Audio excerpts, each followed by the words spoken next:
It's time to pull up a stool and grab your spot at the bar.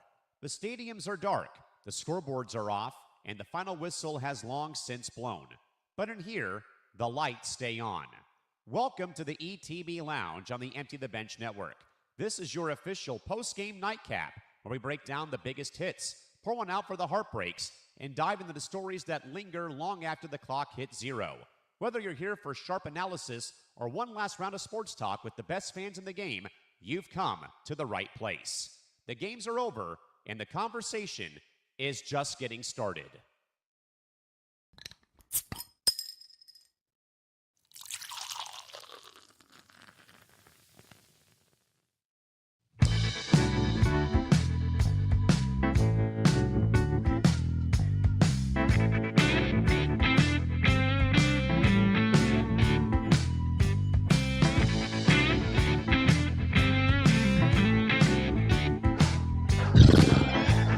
Pull up a stool, gang, and grab your spot at the bar. The stadiums are going dark, the scoreboards are off, and the final whistle has long since blown.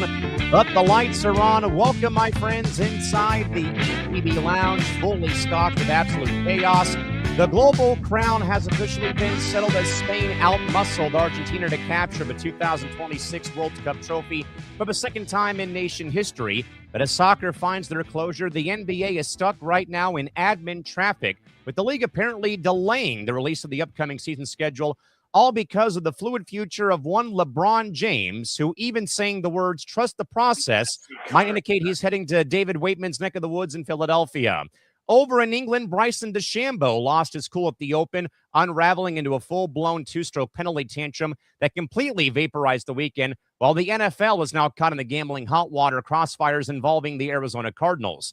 Maybe in better news for the NHL, the Chicago Blackhawks re-ink lock down Connor Bedard to a new contract extension, and now a labor storm is brewing on social media amongst the NFL players, as active players now take to social media in a synchronized push demanding billionaire owners ditch artificial turf for natural grass under the hashtag banner of worth the cost.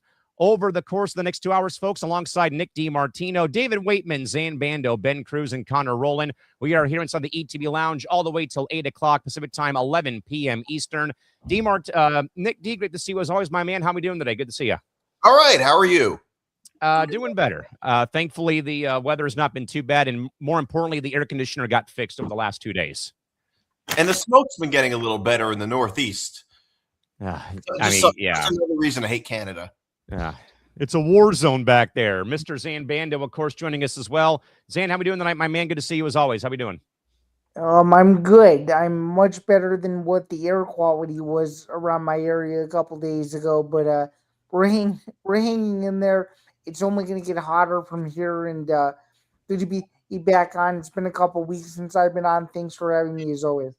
As always, Zan. David Waitman joining us from Philadelphia. David, great to see you as always, my man. I think you're on mute right now still, but David, great to see you as always. How's it going tonight, my man, with so much baseball and finally a World Cup final coming to a conclusion? Yes. No more goals, no more ranch dressing, no more rowing, and we're on to now the other football, American version. So the other version, exactly. Ben Cruz joining us as well. Obviously, Ben, I don't know if the Scotties have paid you back for all the beer that they drank during the World Cup, but great to see you, my man. How's it going tonight? Thanks for being here.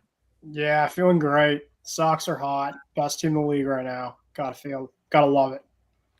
And of course, our betting guru, Connor Rowland, also joining us. Connor, I kind of missed like all of the questions about gambling on the World Cup, man, because I think you had a blast watching the tournament just for the sake of the wagering side. But Connor, welcome back aboard, my man. How's it going tonight? It's been great. I would say what you will. That was a somewhat exciting World Cup finish. It was a very defensive one. So it was great to see that end. First World Cup I've ever actually watched. Great time. Mm-hmm. Great time was had by all, again, folks, across the next 2 hours. Again, we'll take your input on YouTube and on Twitter over the course of our show. On the tab tonight, again, we'll recap today's World Cup final match from New York, New Jersey. We'll talk all things LeBron James regarding the NBA schedule. Even the thoughts of even just saying trust the process means that he's going to be going to the Philadelphia 76ers. We'll also talk about Bryson DeChambeau's meltdown at the Open over the course of the weekend. We'll also look a bit further into this Arizona Cardinals gambling probe right now going on, while we'll also talk a little bit as well about the Connor Bedard extension signed by the Chicago Blackhawks, despite him having a shoulder injury and being out for the next few months, though, and also more about what has gone on with the NFL players. Furthermore, lamb-blasting billionaire ownership to put in grass in wake of the success of the FIFA World Cup at the NFL Stadium. So all that and more up until the top of the 8 o'clock hour on the West Coast and the 11 o'clock hour on the East Coast here today. With that, though, gents, let's kind of get into the nitty-gritty. But first, before we do that, let's remind everybody, again, that you can find us on social media over on Twitter, IG, and TikTok for the network account over at ETB Network. More importantly, find us on social media at the ETB Lounge on Twitter and Instagram. And also, more importantly, as we have racked up a boatload of watch hours over the last week, again, go to youtube.com/ETB Network. Go like and subscribe. Get that done, and that will help us get a bit closer to our goals of 3,000 and eventually the 4,000 watch hour goal for monetization. We're getting close. Again, we literally have, I think, racked up 24 watch hours over the last 2 days. So again, the more that you watch, the more that you interact, the more that you like and subscribe, the more that we can get ourselves closer to those ultimate goals.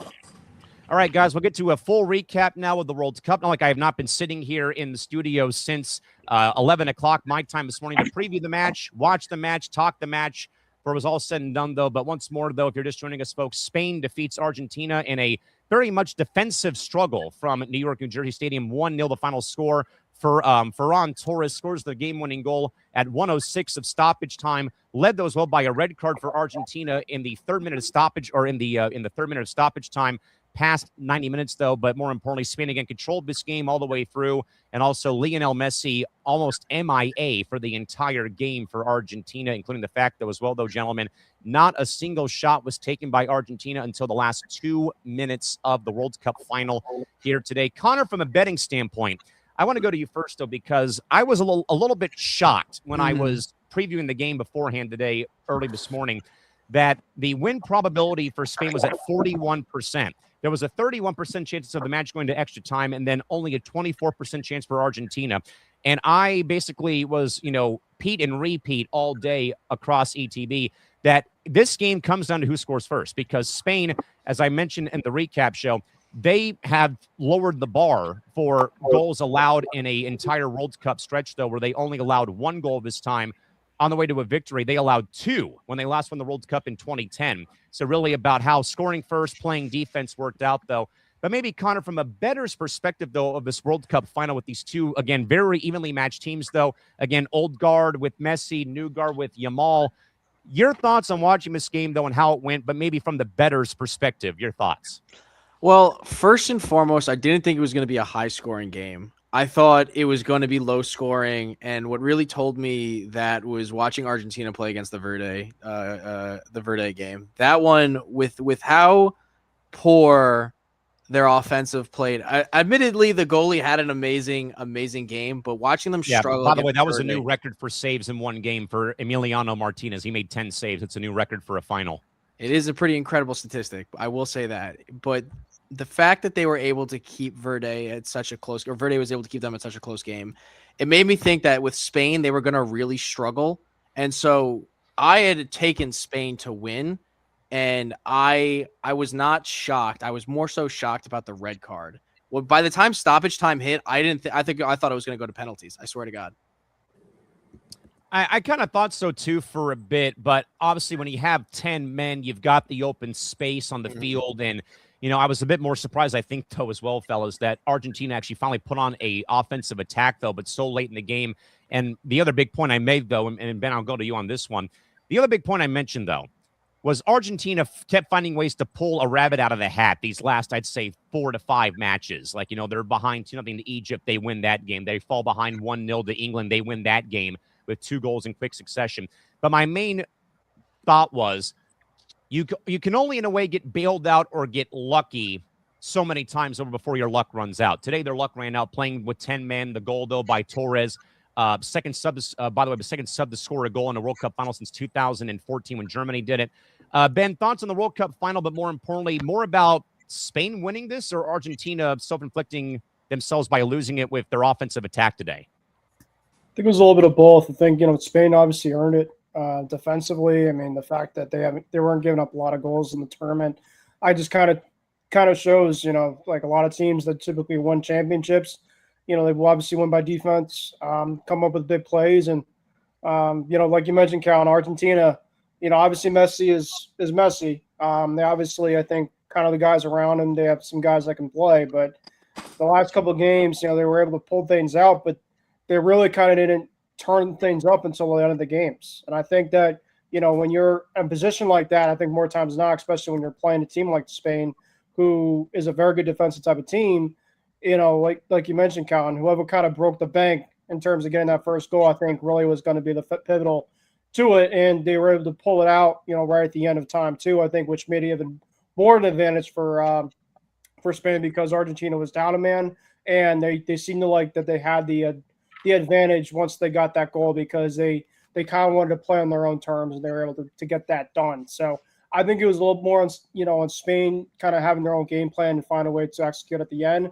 But yeah, I mean, Argentina, obviously, the fact that they didn't have a lot of shots until the end of the game kind of shows that, one, Spain's good at defensively, but two, they obviously did not have a good game plan also. Yeah, David, this game was very much what I kind of thought it would be for a bit, like a feel-out process, the first, 30 minutes, maybe 15, 30 minutes, though. And then eventually something would overcome the game where it become, like any other match, though, across the board. Again, Yamal versus Messi. But again, though, David, I was more, I think, floored a little bit about how Argentina just kind of like sat back, and didn't generate any kind of offensive threat until minute 118. Like nothing in the first 90 minutes whatsoever. I think there was a stat I read, though, on the post-match show that this is like the first time, I think, for an Argentinian son that they did not get a shot in the 90 minutes of regular gameplay, and then it spills over to the red card in minute 93. It goes to, chances galore for Spain. They finally, get one, but then it's rolled offside. Then you have the go-ahead goal by Torres. Then he has a second goal get wiped off because he was, roughly, I'd say, a good half foot offside, though, with his, the arm and the body being just, being behind that last defender. And then all of a sudden it's like, oh, Argentina is like, oh, we're down one. Oh, we need to actually do something here. And they were close a couple of times with a couple of late corner kicks, though, that were blocked by the Spanish defense or over the bar. And that was, again, a big thing I said, though, is that if Spain scores, good luck, because they're on lockdown defense. But David, takeaways, though, from this match are what for you? Argentina playing sloppy. That it seemed like is a big thing in terms of just how they offensively, whatever else. I wonder, and that was never really said, I wonder if Argentina was just gassed physically. Meaning, like, they had the semifinal, they had to come from behind to win, and just all the other stuff that comes about it. The only thing I was glad that Spain won in terms of, like, the extra time. I felt like if it went to penalty kicks, Argentina would win. I felt like Messi and those guys would have found a way. They were finding ways to win throughout. So, it was a good game. I didn't see the first half. I thankfully didn't see halftime. I turned it off too, believe me. Wayne Rooney said it best about that. But yeah, the second half was really good. Extra time was really good. Argentina did have like one or two chances in, like the one guy had a shot that went high, and yeah, so it was good. And then of course they were doing all the what people were calling the thuggery, which was cheap shots at the end. Then of course after the game was over, the one guy fought two of the Spaniards. So, yeah, that's how Argentina plays. And I think they were showing down Buenos Aires. They weren't upset because after the game was over, they were still shooting off fireworks like they won the World Cup. Nothing like Madrid getting absolutely, laced at 12:40 in the morning back there on a work day. Christy made the joke during the recap show that everyone's going to be at work tomorrow, either extremely happy or extremely hungover. I say probably hungover with where things currently stand. And I even mentioned I have a friend who's going to work, traveled for work to Barcelona, and he's going to the consulate tomorrow. And he said they're going to be happy. I said, nah, they're going to be hungover when that happens. Zan, I think, though, Dave made a good point, though, is that you wonder, though, and I never actually thought of this, but you also wonder how much did fatigue play in, though, in some weird way for where the match went, though, involving that Spain. I even may have said this, this morning, that maybe the younger legs of Spain, with Yamal being 19 and some of the older age veterans like Lionel Messi playing for Argentina, would that, get them over the hump, and obviously did with them having a sub score that goal with Torres doing so. But Zan, how about your thoughts on the overall vibe of the World Cup? And Spain wins it for the first time since 2010 when they were last in South Africa. Yeah, I mean, it obviously felt big. There were thousands of people, obviously, in the stadium. Over 1 billion people saw it. The ending couldn't have been more poetic from a Spain standpoint. And you could be a soccer fan, you could not be a soccer fan. I think sitting here on this panel right now, I think we can all agree, regardless of if you watched every single literal minute of this summer's World Cup, or if you just watched this match, I think it lived up to the hype and more. And I think for a lot of other people, for one reason or another, they're just happy to see Argentina lose. So those were my overall thoughts on it. I'm sure there was a lot of hate watching on both sides. Probably more hate watching for the Ronaldo fans, seeing Messi back in a World Cup final, perhaps, for all that I know. But I think, though, Nick D, I think you might agree with me on this stance, though, again. That I think we see a lot of times, though, in sports that you have that there's one team that kind of finds a way to pull one out, like every game day with like a walk-off base hit or a game-winning field goal, and that you can only, I think, have that sort of thing happen so many times over before your luck does run out, though. And I feel that way about Argentina, pulling out the Egypt match, being down 2-0, pulling out the England match when England chose to defend for 35 plus minutes after they went ahead 1-0. That you can only have these miracle comeback wins happen, only a few times over, but you can't always that you can't bail yourself out of trouble every time, though. But I guess, Nick, maybe your thoughts from this game today from New York, New Jersey. Well, yes, I would. If I were to compare Argentina to an NFL team, I would say they were like the Bears. Like they were I would say the Bears last year were the best team at pulling out wins, but they weren't the best team. Like just being the best at pulling off wins is not the same thing as being the best team. And eventually that kind of catches up to you. And like David said, I do think that winning those types of games, those grinds, I think that it's a lot for teams. Like it's a lot on them physically, that it takes a lot out of them, which would explain why they lost. But also Spain was just better. I mean, Argentina seems like they were a really good defensive team. I would almost say they were like Iowa football, if I were to put it in soccer terms. Like they're just a really big defensive team, and you can't win games 0-0. But also, this game, even though it was 1-0, was very lopsided. Like, yeah, it was 1-0. There were also goals called off for Spain. One of them for a very questionable foul call against Spain, which I kind of thought was bullshit. I could be wrong, but I kind of thought was bullshit. And an offsides penalty. So Spain probably should have won a lot more. But one thing I want to say is I want to give credit to Argentina's goalie. Oh, my God, absolutely. Argentina's goalie was unbelievable. He was like Henrik Lundqvist. He had an amazing game, but he lost. Like that's like what that's a typical Henrik Lundqvist game. So I just, how many shots on goal did Spain have? Like it seemed like they had so many shots on goal, and Argentina's goalie was unbelievable. He saved almost everything. Now, almost a Tim Howard game when they lost to Belgium in 2014, when he made, I think, 13 saves in the round of 16 at that time. But again, folks, Spain does hold off Argentina 1-0 from New York, New Jersey to, in fact, capture their second World Cup in nation history. Yeah, go ahead. The game's in New Jersey. Yeah, it's called the New York, New Jersey Stadium, but it's in New Jersey. Yeah, it's not in New York. But I mean, it's really MetLife Stadium. They had to change it for sponsorship reasons, I guess. Right.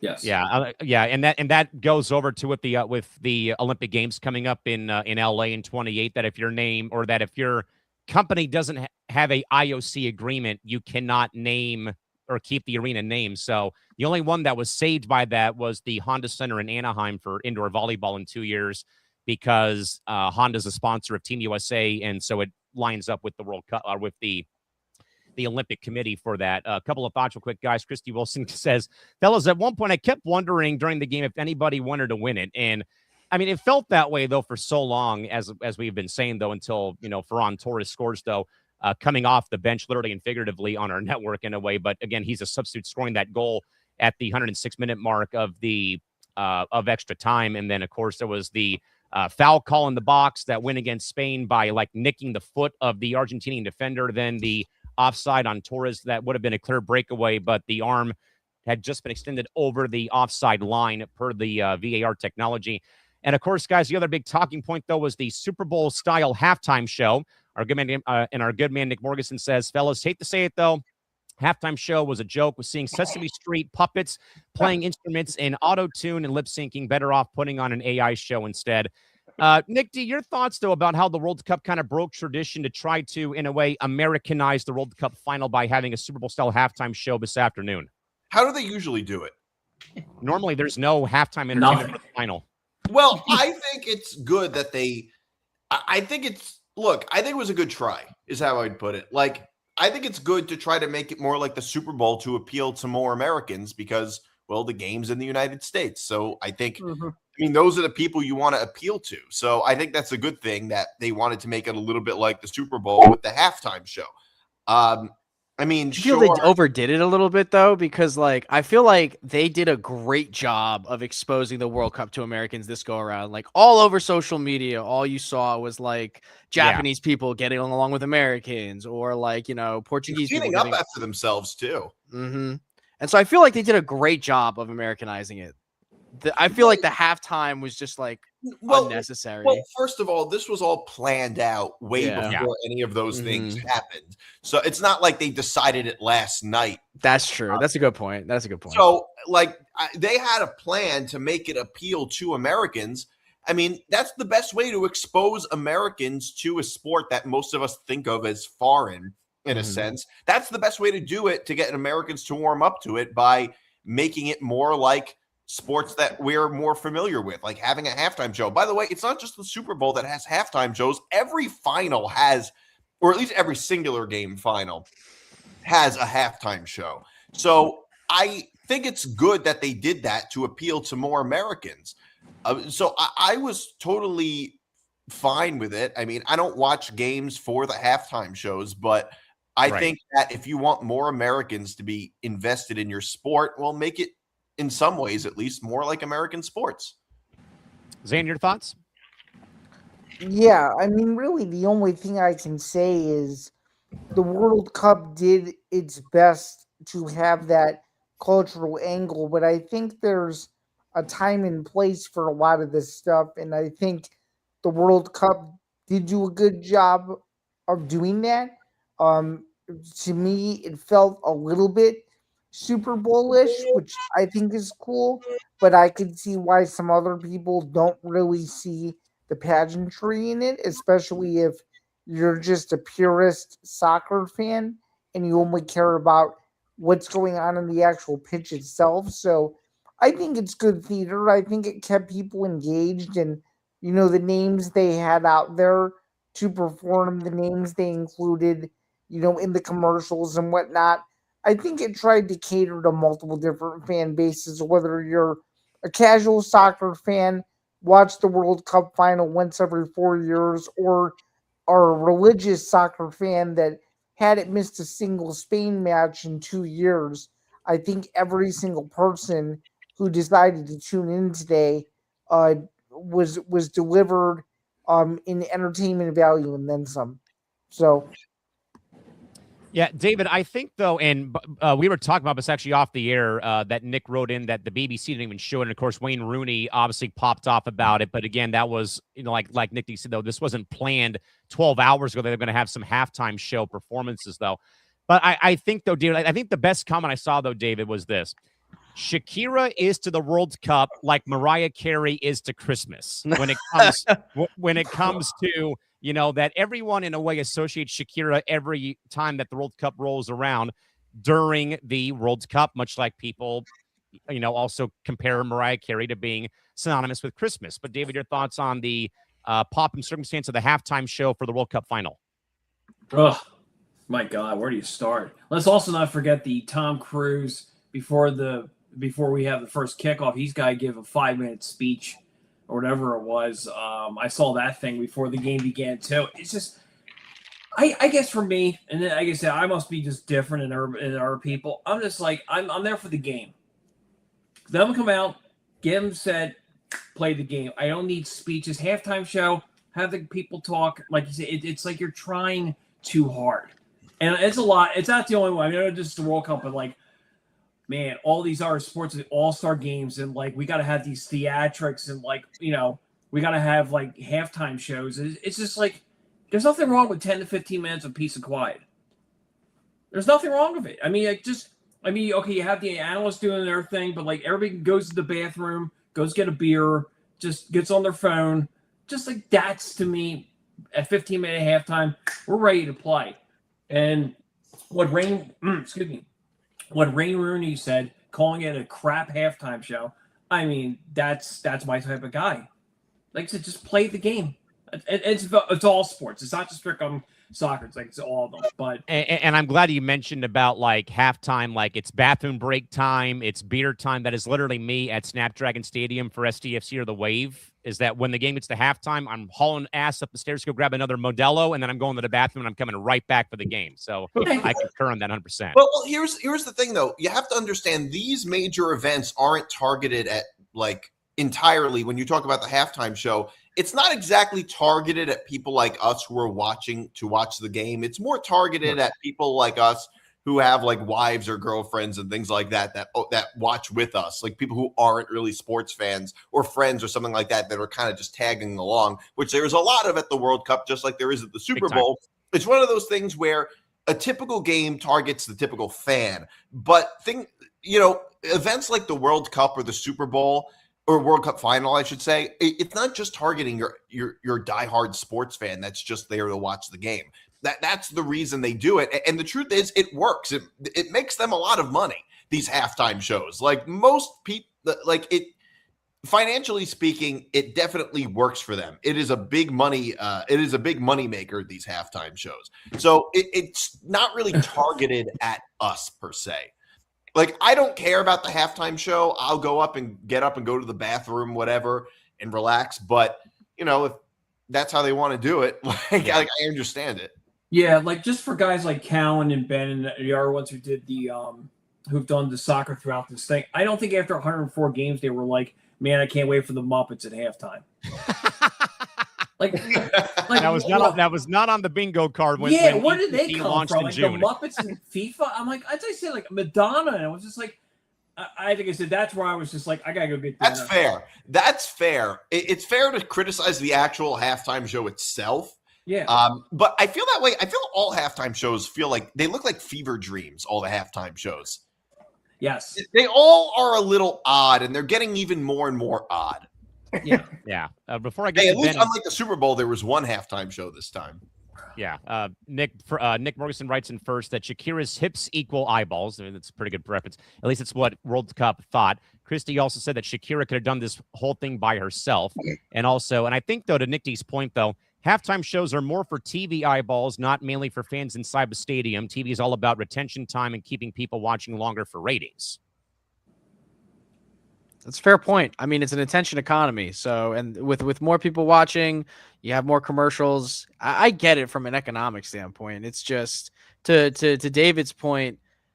This is my first go around watching the World Cup, but I would have appreciated a little bit more purity of the game. Like the 15 minutes just for me to get up and take my food out the oven, grab the beer, like everyone says. Beer. And Connor, you never watched the World Cup until this year because why? Well, soccer was never really on my radar for the most part because I get into sports when I have friends who like a sport because it's much more enjoyable to watch a sport like with a friend, obviously, especially if they know the sport and can explain things as they go. And so I got into soccer this year because of obviously you guys, and I had one more friend that moved up here that was heavily into soccer as well. I hope Trevor and I did you a good service over the course of a tournament. We tried. You absolutely did. I am forever a soccer fan now. Now I have the problem of figuring out, all right, what team do I want to back? Well, I mean, you got – go ahead, David. I was just going to say, go over your thoughts, and I'll come up with mine. I was going to say, Connor, depending on where you live, you've got either New York City FC, who plays at Yankee Stadium, or you've got the Red Bulls, who play in New Jersey at Sports Illustrated Stadium, or you've got the Revolution in Ben's neck of the woods in Boston.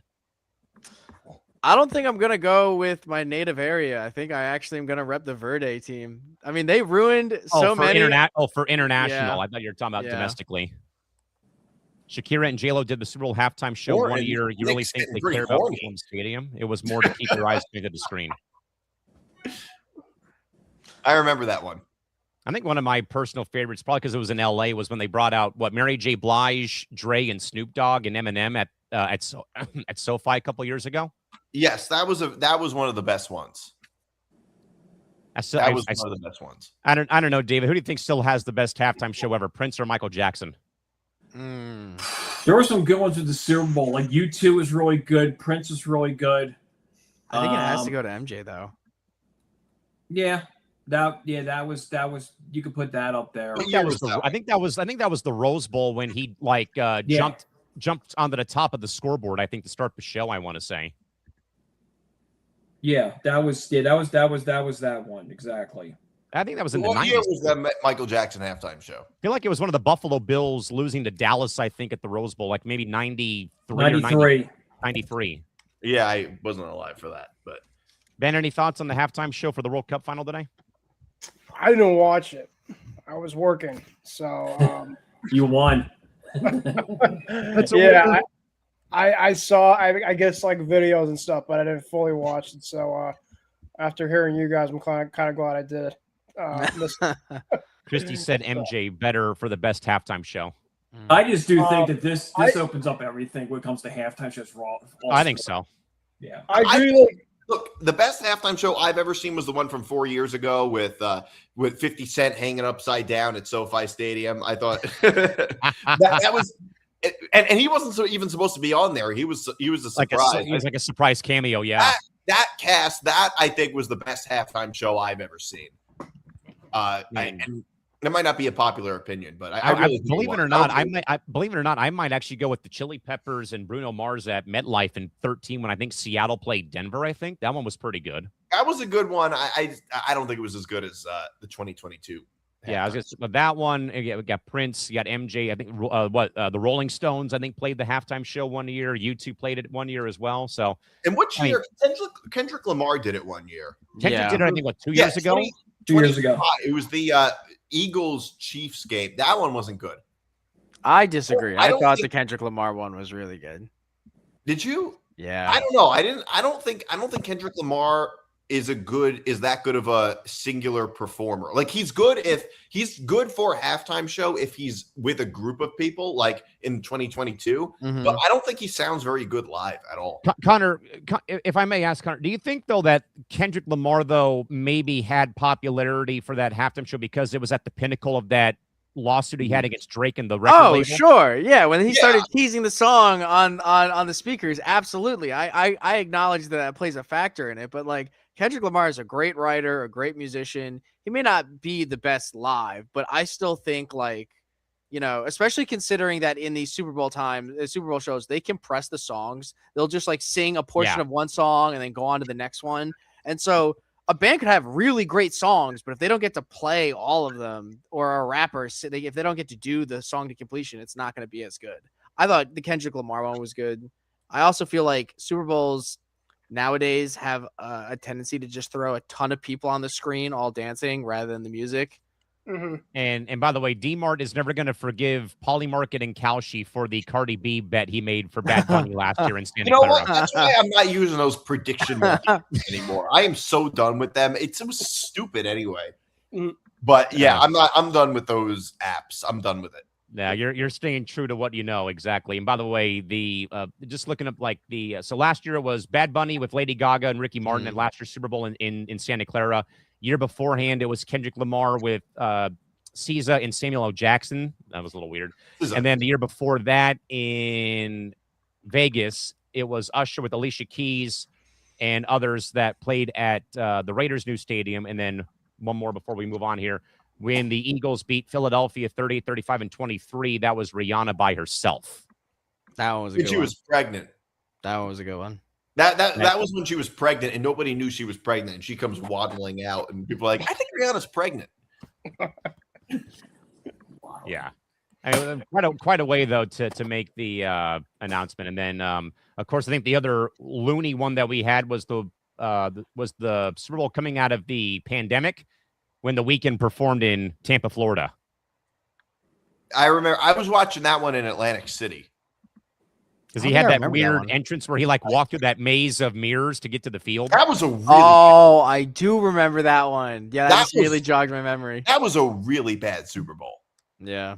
That was the 31-9 Super Bowl that the Bucs won pretty handily over Kansas City. Oh my god. And then who can forget? Yes, who can forget Katy Perry and Left Shark? I think that was in Houston.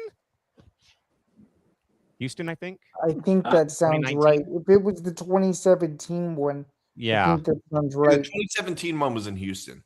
Yeah. 2018 was in Minnesota. I remember that. That was when Timberlake did the Prince tribute at US Bank Stadium because that was after That's Prince right. passed away. Yeah, and the Eagles beat New England. Yep. Thank you, Sam. Philly Appreciate special. that. Sorry, Philly special. It's on the menu.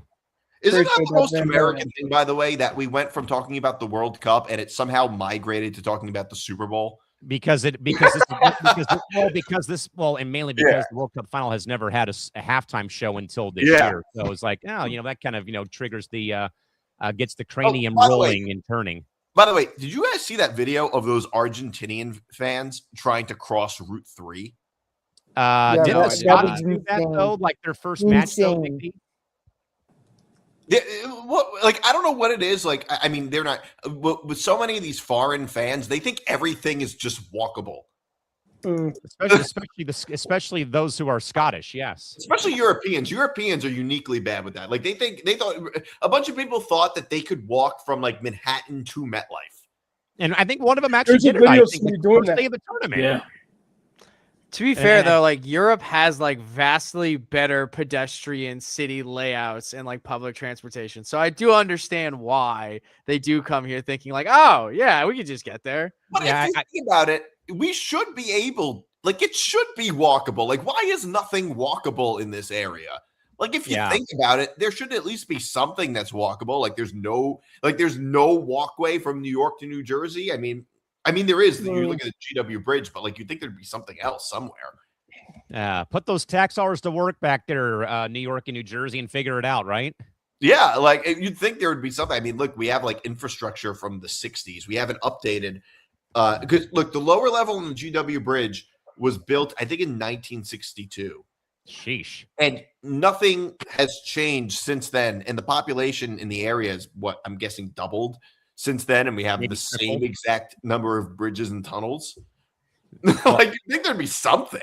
I mean, that sounds like back when here with how old the sports arena is, which is like literally 10 minutes down the street from where I live, where I work for the Gulls every hockey season. I mean, that place opened up in '66 and it's been barely touched. Like they've added some new amenities, but it still has that old arena feel to it though, with the acoustics and the seating area. So like you can walk from New York and back and forth from New York and New Jersey on the GW Bridge, but like that's not putting you in the heart of like Midtown Manhattan or anything. Right. Like you're all the way uptown. There's not that much up there. Like that's not where all the sites are. Like if you want to go to Madison Square Garden, that's not going to be good. You think there'd be something that maybe leads you to Midtown or something near there, but there's really nothing. just like Central Park.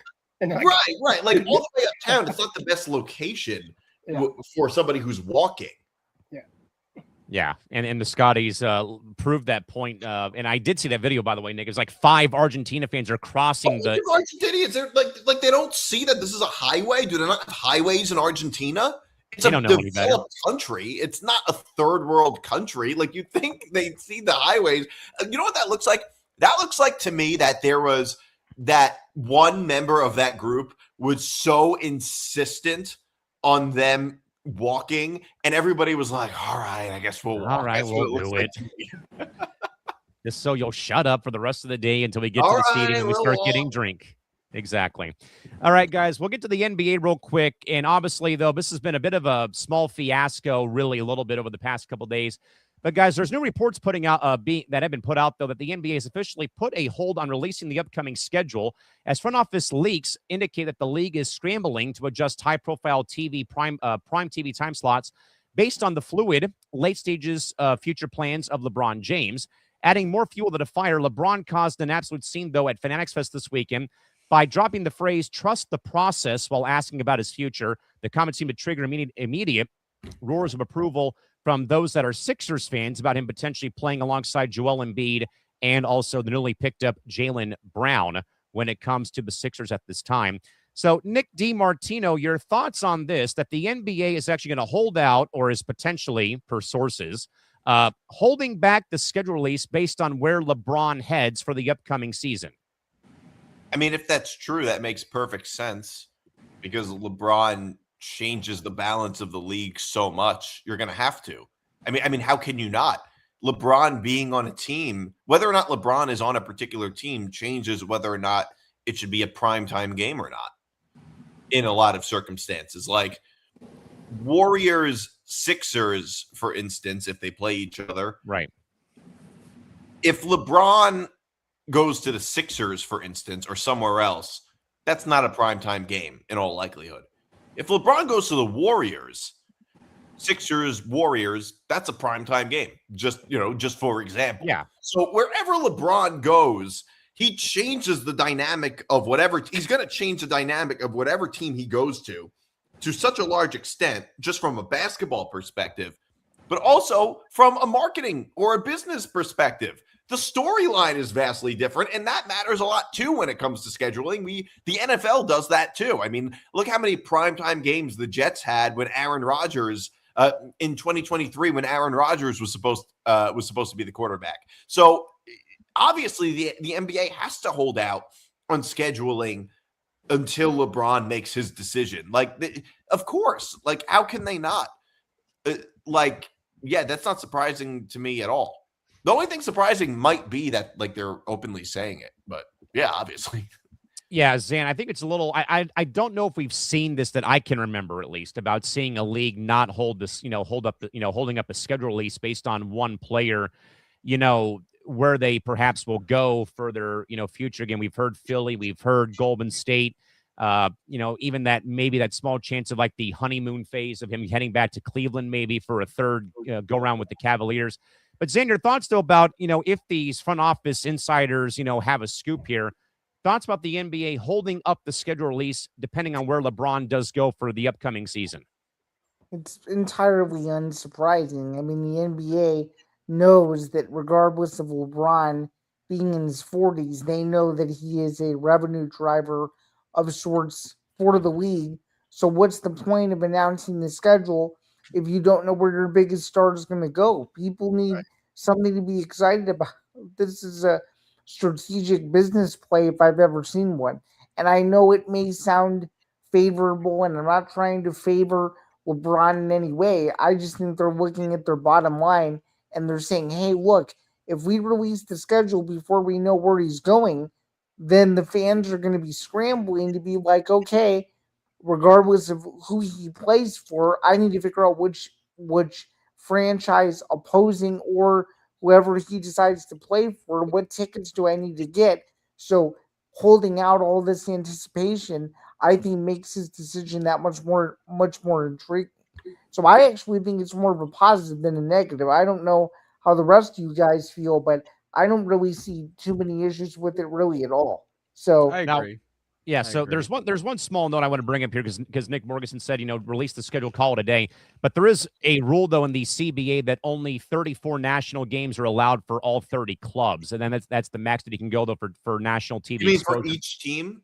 I believe that is correct with where things stand right now. So, David, obviously, it still is a lot. Exactly. That's a lot of nationally televised games. I mean, that's almost half, a little less than half of what each team is going to be of total games in the season. So that's a lot of games. Wemby and SGA are much more valuable than LeBron right now. No, they're not.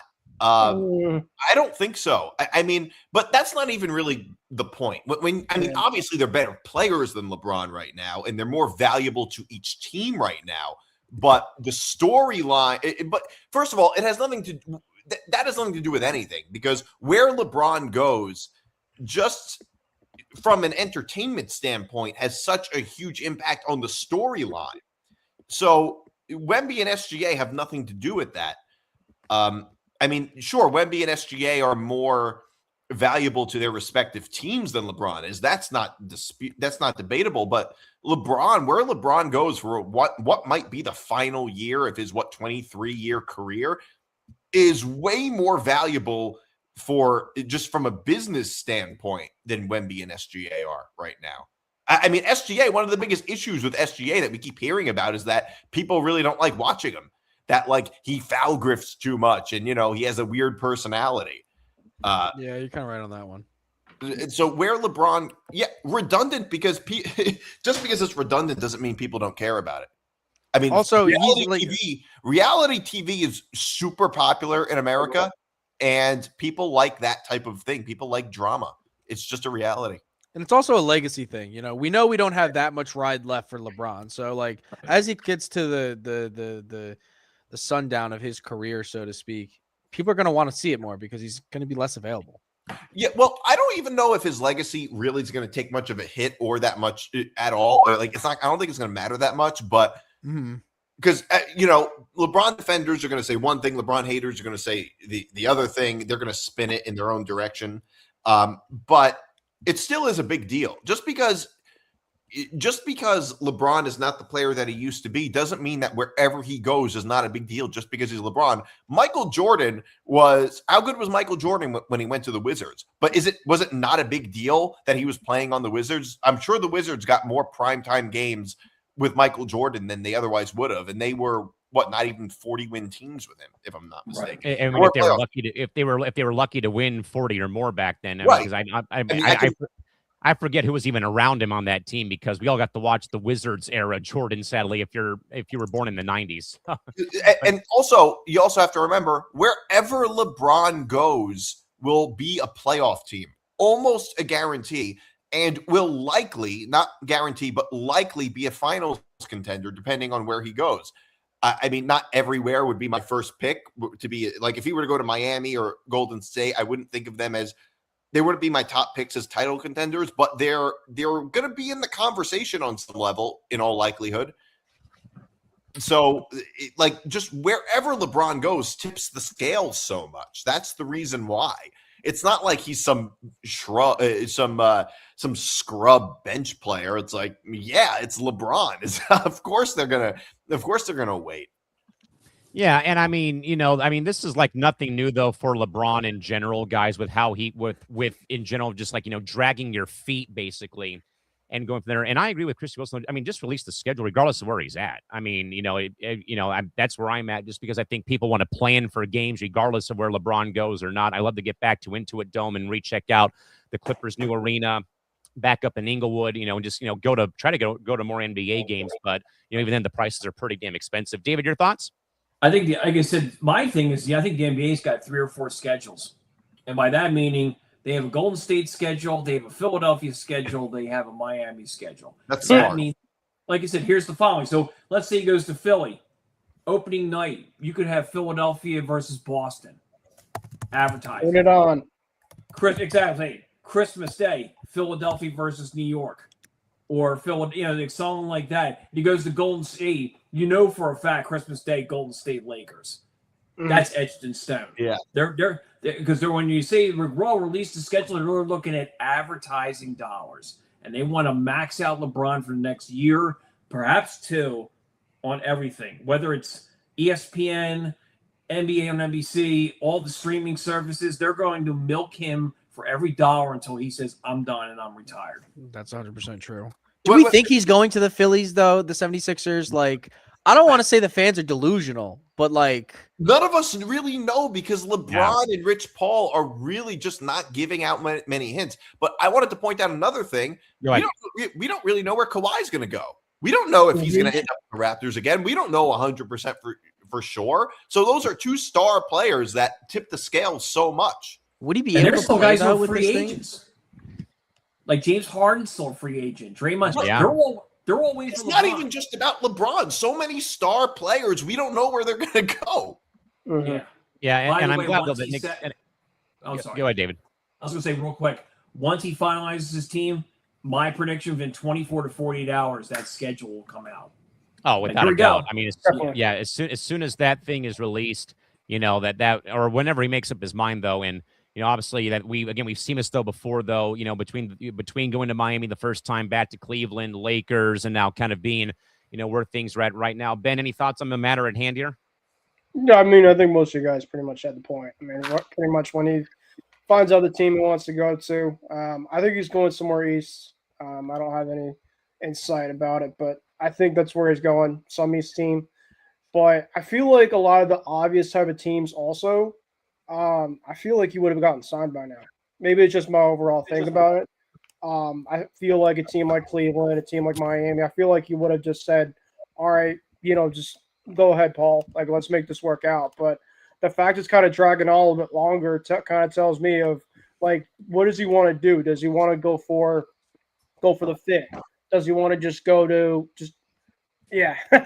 I see David obviously rolling out. Yeah, I don't know. Like, I don't know in terms of what he wants to do, because he's obviously won a lot of rings, of course. He's obviously, done the fair roll, of course, with Cleveland and Miami. So I don't know what he wants to do, but I think just obviously just go with the schedule. That obviously will be coming out pretty soon, and obviously his decision is a big factor. And also, why is it so urgent that the schedule comes out in July?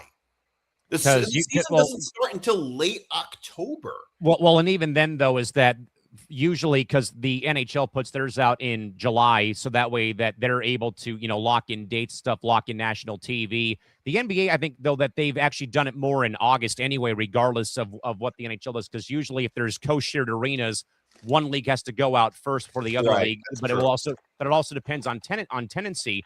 Where I think, for example, at Crypto.com, I think the Lakers get priority, then the Kings, and then when the Clippers were there, it went Lakers, Kings, Clippers, and then Sparks, and then all the other events over the summertime. So sometimes it depends on that, though, like at MSG with the Knicks and the Rangers, Lakers and the Kings, for example, so on and so forth. I would assume the Knicks might get first priority, or maybe the Rangers would.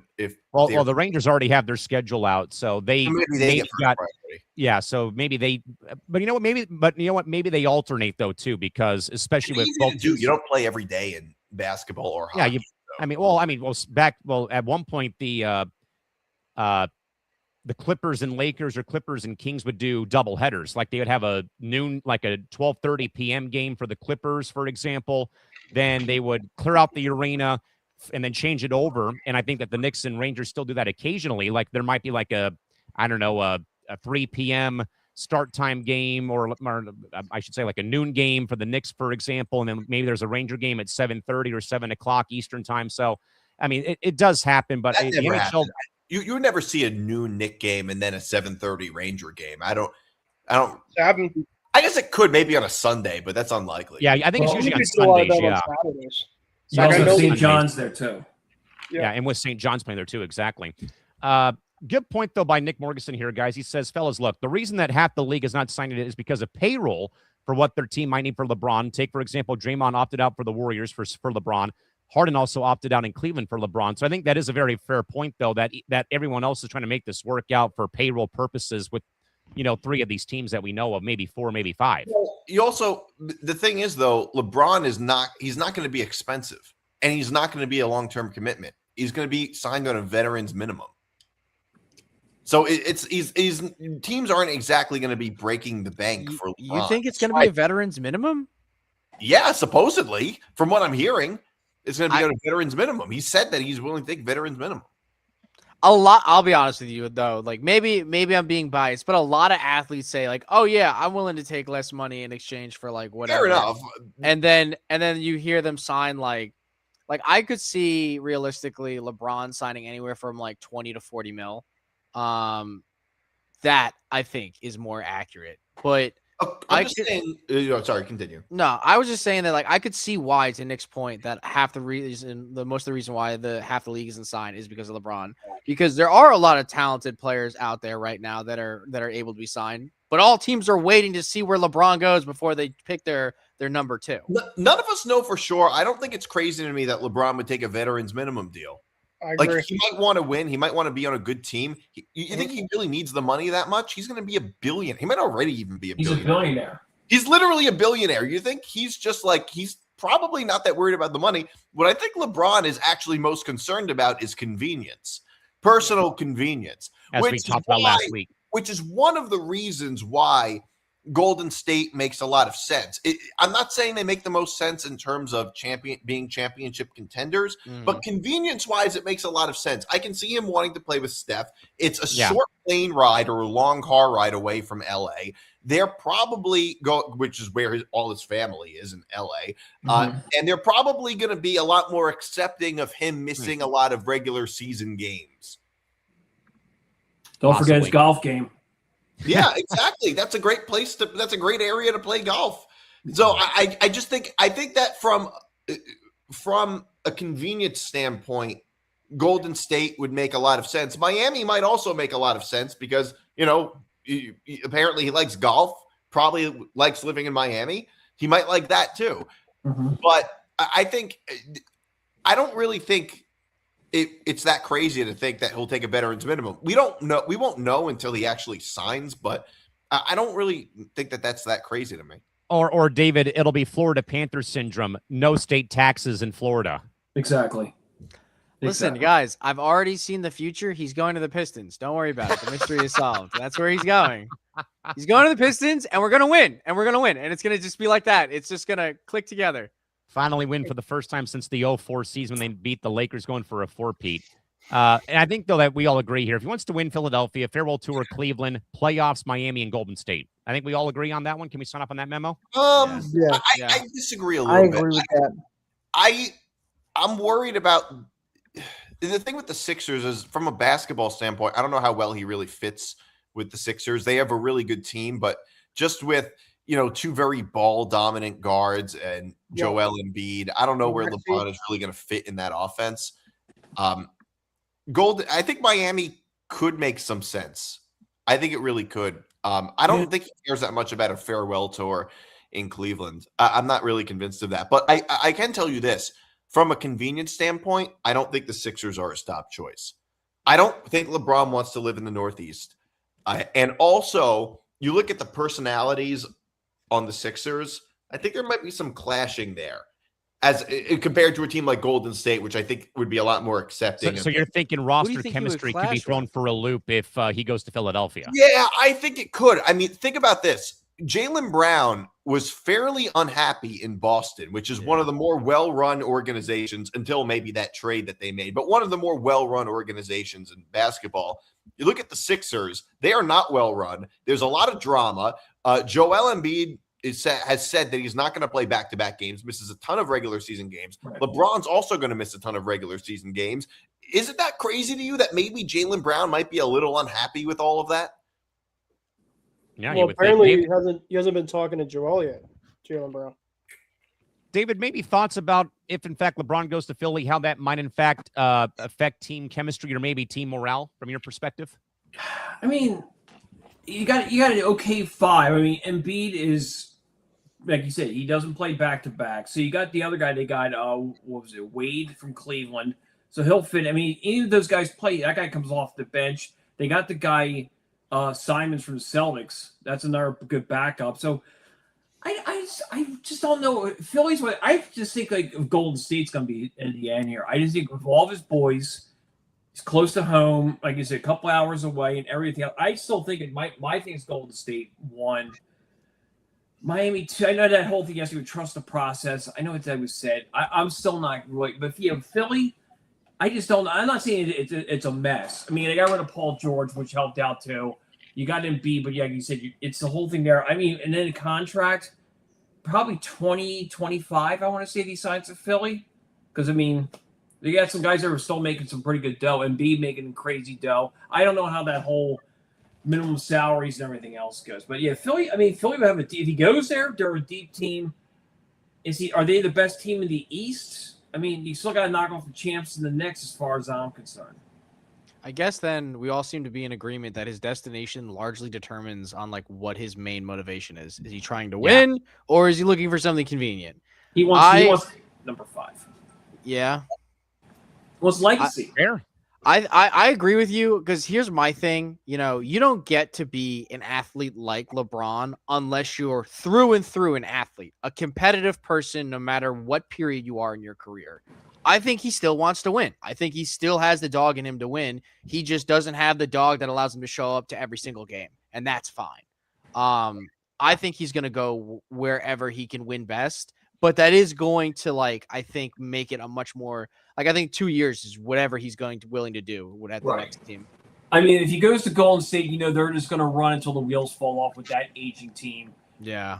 If he goes to Cleveland, the popcorn, you know, get your popcorn out. It's him and James Harden playing together. I think that's just a disaster. I think that's going to be terrible. Terrible.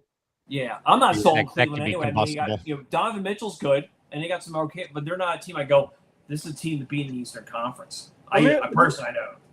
Let me ask you guys this one: How is going to a team with the coach? Is that the big factor? Also, does he want to go to a specific team where, like Spoelstra, or go to Nick Seat? Like, I don't think it's the factor, but obviously, just kind of something to take in too. Well, do you think maybe he'd want to play under Steve Kerr? Yes, I would think so. Yeah, USA basketball. 1,000,000%. Okay, so I think that might make sense, but LeBron's also going to have a whole lot of power as a player. I hate saying this, not to be a hater, but does anyone else get the feeling that when they watch Golden State play, it's not a basketball team, but more of like a basketball club? Well, I can kind of see that a little bit. Like I feel like, yeah, Steve club. Kerr is a great coach, but it's been a while since I've seen Golden State be like actually competitive and not just a team that shows up that you got to play against. I mean, 4 years ago they won the finals. That's true, but since then, like rec ball at the LA Fitness down the street. Yeah, and I think it adds to it with More frequent than I mean, they won more recently than most other teams have won. I don't know. I think maybe it's just comboed with the fact that they have like that aging team. Like I look at so many other teams that have young players, exciting offenses, you know, like really robust rosters. They're aging. That's their issue, is that they're aging. Yeah. They're very aging. And the thing too, Ben, real quick, is I think LeBron wants some familiarity when it comes to coaching, which means Kerr and Spoelstra are 1-2. And he knows, and, you know, so those are the ones, in terms of coaching, that's the ones you look at. I'll be curious to see if you went to Philly, how he'd get along with Nick Nurse. But yes. I forgot to ask everyone, since we have everyone here, are all of us satisfied with our NBA pickups for our teams? Are we all happy with our moves? Ben, I know you're not. I apologize. I won't reopen that wound. I was fairly okay with it. Yeah. I was okay with losing Mitchell Robinson. I'm not celebrating it. I'm not happy about it, but I was okay with it. I don't even know. I don't even know like any starting. impactful. I don't even know any impactful things that the Clippers or the Rockets did whatsoever over the offseason, except for that the Rockets unveiled a new batch of uniforms and went back to red and gold for their color palette. No, you can't say that the Clippers didn't do anything significant. Kawhi's in another investigation. That's pretty significant. Well, I mean, yeah, that's a whole different thing, and that's where the curveball comes in of when that trade gets voided, that LeBron stays in LA and goes to the Clippers and shoves it up the Lakers' ass. How about that? speaking of which, like that will never happen, and that won't happen because of the head coach named Tyronn Lue, because of how what of course went down a while back, I think, in Cleveland at this rate. With that, though, gents, before we get to the top of the hour, or we're already past the top of the hour, but of course, though, if you're an MMA fan, step inside the cage every Monday night and join Tom Albano for Fight IQ as Tom breaks down the world of combat sports with the precision of a championship game plan, from analyzing ground control at the PFL events to breaking down the technical mastery of the world's best strikers. We cover the technique, drama, and the business of the fight game. If you want to understand the IQ behind the world's most dangerous athletes, then Tom has you covered every Monday, 7 p.m. Eastern, 4 p.m. Pacific time, right here on the Into the Bench Network. Make sure you subscribe today to our YouTube channel at youtube.com/ETB Network. As Tom, of course, and of course, Zan also joining us here again with all the fight news here across the ETB platforms here, with both Zan's coverage and, of course, Tom's coverage too here on the platform. Guys, the Open Championship wrapped up this weekend overseas, but of course, though, guys, it would not be a golf segment on this network without talking about a meltdown from Bryson DeChambeau, who lost his composure over the weekend after being assessed a brutal two-stroke penalty for a pace of play issue, but also for allegedly chopping down some grass in the area where his ball lie for a shot.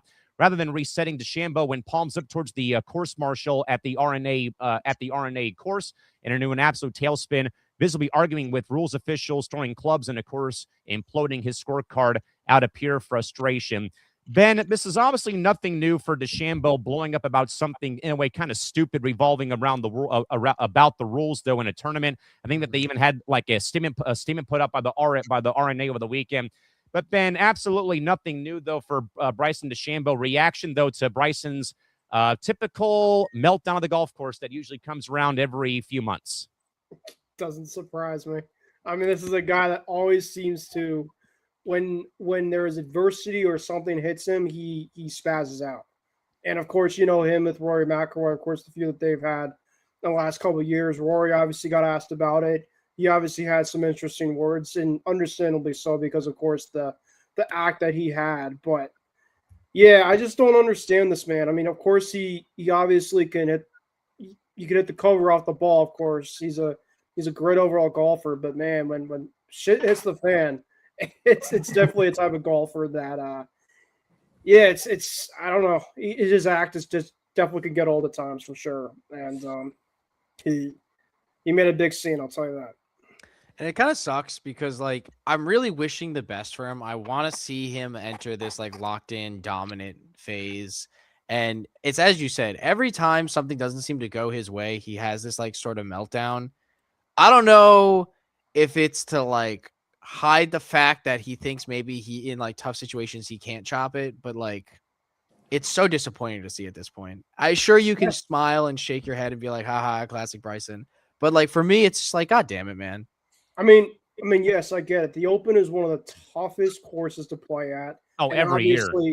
There's obviously a ton when it comes to a lot of the rough and a ton, and in terms of a lot of questionable, of course, the roughs themselves, obviously the big, the big bunkers, obviously, that have a ton of really tough, especially one of the shots Bryson had to try to go from the rough yesterday, where essentially like the lie itself was brutal. Like he was trying every single type of way to try to just hit it out. I mean, he found a way, but so to his credit, there obviously is some, but he obviously didn't have to go the way he had to go. And it's not the only time he's done it. So obviously that's why it's a big story. Nick, I'm going to make a very bogus comparison and compare DeChambeau in a way to Shooter McGavin in Happy Gilmore 1. To the point that, and I think, though, goes to Ben's point, whenever there's some kind of adversity, it becomes a three-ring circus. Like, I think the scene of the fans with the beach balls on the hole, and he turns on and says, damn it, people, this is golf, not a rock concert. and he uses his club to beat down the beach ball. But in this case, though, Nick, again, we can call it typical, DeChambeau or whatever. But it always seems like, though, Nick, whenever the going gets tough for this man, mentally he seems unstable. And I mean, this literally came down to him, using his club to like try to, take down weeds, basically, where the ball lie in the rough after his tee shot. Like Ben said, the guy hits the ball at the tee, though, but it's either, wide right, wide left, maybe hits a fairway once in a blue moon. So, D-Mart, I guess, though, typical Bryson behavior, your thoughts on another DeChambeau meltdown during the course of the Open Championship this weekend over in England? Yeah, I heard about this. So apparently he's like the John McEnroe of golf. That's a better comparison, actually. Yes. Thank you. Okay, so I don't know a ton about golf. Does he have has he like won the US Open or the British Open? Does he have any like slams? He's won the Masters. Okay. Yeah. Okay, so he has something. And this happens apparently with him very often. Yes. Yeah, him and Rory McIlroy have had feuds, and Rory's obviously another. Rory's an international player from Ireland. Obviously, Bryson is American. Well, I think golf is one of those sports where it's a bigger problem if you have a temper, like compared to say football or basketball or baseball or something like that. Like if a football player has a temper, it's not a big deal. It's a violent sport and, they get mad at each other a lot. Similar thing with basketball kind of, but in golf, it's like known as a gentleman's game and it's high class and, you're not supposed to do that. So I think on some level, it's a lot worse when golfers do it. Mm-hmm. Yeah, I think so. And I think, though, David, that to Ben's point, even the next point, though, like, all of us, kind of in a way knew about McEnroe being a firecracker on the tennis court, the whole, you cannot be serious towards the umpire every time that he would, question a ball being in or out, though. I think, though, that's a great point by DeMart, though, that DeChambeau's kind of in a way like the modern-day golf version of a John McEnroe, that when the going gets tough or like he feels like the odds are stacked against him, he's got to resort to like these very, I think classless, phony baloney tactics of like, palms up towards the hole marshal, pulling out the rule book. And again, what I think I recall seeing, though, he like took his club and like chopped down this giant size grass where the ball had lied, though. And also I think that Morgan makes a great point, though, that Bryson DeChambeau has the YouTube money that he already has. So he feels like he can act out like a jerk and act above the rules of the game, though. But even then, though, David, I know this happens a lot, though, but still, I think gets tiresome for people that maybe casually watch golf every so often when a major like the Masters rolls around, that in a way you get sick and tired in a way of the antics overshadowing that his game could be great if he would learn to stop getting in his own head, though. But David, your reaction, though, to DeChambeau's meltdown on the course, though, over at the Open Championship?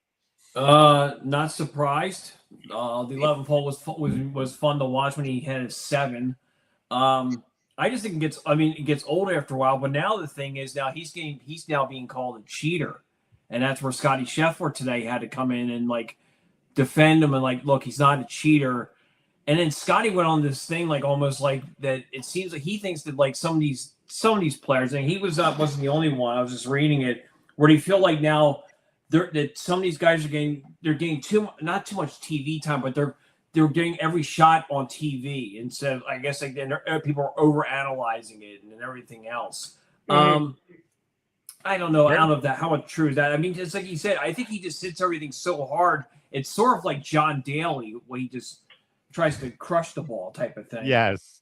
The thing that's going to be interesting to him, though, after this year is, unless like I'm wrong, Liv I've seen like it's going to crash and burn. Yes. And he made it They're sound like close.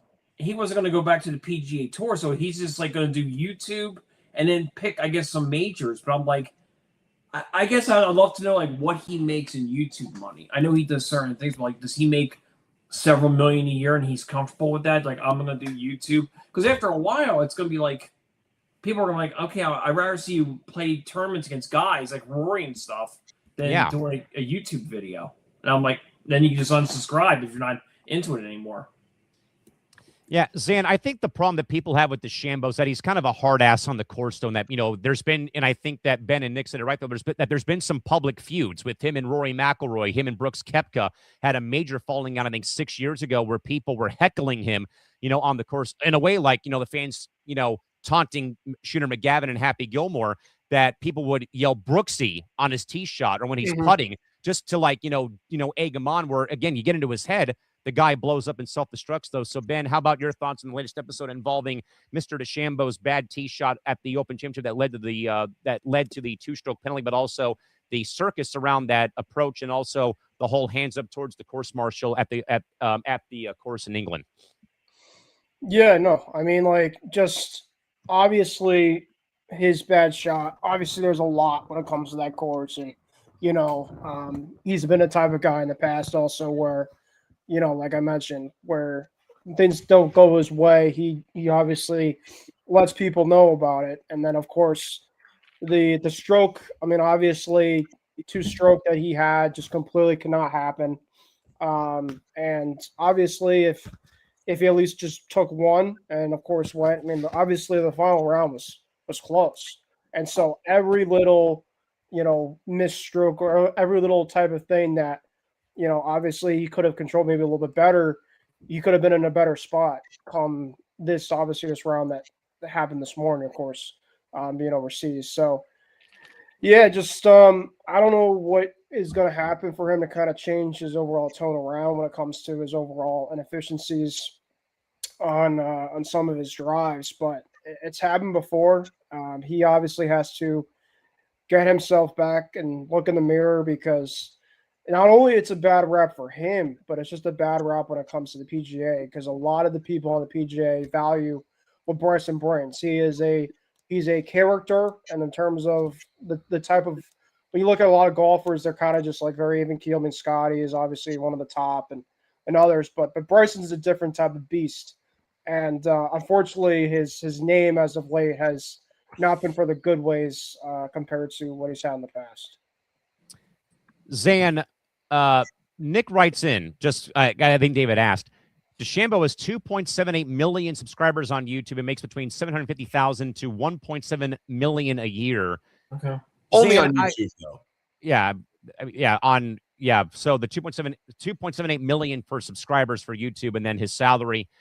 Zan, do you at all think, though, maybe like David said, though, that if DeChambeau, in what we have known, and we actually had Alan Shipnuck on a few months ago to talk about the LIV's implosion, Zan, do you at all agree maybe with David's sentiments, though, that if in fact, let's say that Bryson doesn't go back to the PGA, LIV folds operation, and he just does the YouTube content and then plays a couple of rounds of golf, that maybe his fan base might revolt against him because he's not playing every tournament out there, in your opinion? I don't think so. I mean, when you already have that much traffic coming to your YouTube channel, I don't think you need much more validation than what he already has. I mean, people subscribe to him for one reason or another. They subscribe to him because they hate him, or they subscribe to him because they love him and there's no in between. Yeah, Connor, any thoughts about DeChambeau's antics over the weekend? I've made this same comment, similar to what Nick has said a few times before when we briefly talked about golf. With his YouTube career, he really doesn't have the same pressures to perform and act like your standard professional golfer. 750 is on the lowest end of what he makes a year. And 750 is not bad of a purse if you place in like the top 3 or top 5 of a particular open. And you don't have to do any of the travel fees associated with it. So to me, his YouTube career is only going to further enable this sort of crybaby, woe is me attitude.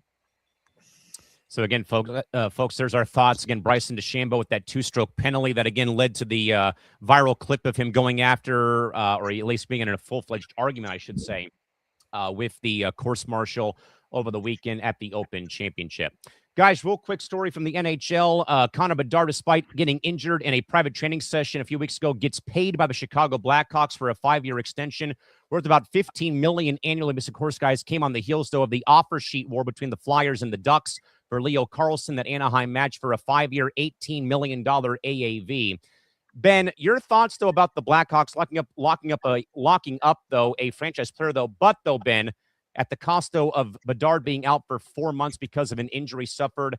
Your thoughts on high money for an injury-prone player going in Chicago? I mean, it's a risk, but they had to do it. I mean, this is obviously a guy that is a top 3 draft pick. Obviously, he has all the tools in the world to be the superstar beyond what he's obviously brought. But obviously, the value of his course is huge, and I think the Blackhawks obviously paid him obviously a fair amount in terms of what he got. When he is healthy, he is obviously their team. That's essentially who you build around. He's a big market type. He's going to be a big market type of overall type of player. And I know Callan, me and you, of course, talked about this, off the year before. Of course, potentially this could have happened. If he went somewhere else, there would have been a ton of suitors out there for him because he's young. He has a ton of scoring ability. He has that clutch gene as well, too. When he plays, he always seems to come up big when it's needed most. He's always been just very impressive, of course, when I watch him play. So the Blackhawks needed to do this. I think it also opens up more of a destination for other teams to go and play with a guy like him because he's that good. So it not only, helps him out, but I just think as in terms of for the team, yes, he's obviously going to be out for 3-4 months, of course, have him healed up, get him ready to go, of course, whenever. But I think that the Blackhawks obviously are trying to build something down the road. And, of course, you have to find a way to lock up your best player. And, of course, that's what they did. Zan, I know it's been tough for the Blackhawks since the last cup being won about almost 11 years ago in 2015. Kind of seeing, the core of Taves and Kane and Corey Crawford kind of go their separate ways and trying to recoup the losses, though. And obviously that Bedard, kind of burst on the scene, though, but of course had the fractured jaw. He's had this repeated shoulder problem, though, that was brought up again, though, sadly, in practice away from the team, though, as camps have not opened up yet. Zan, overall thoughts on the Blackhawks paying Bedard, though, but at what price, though, because of the injury history?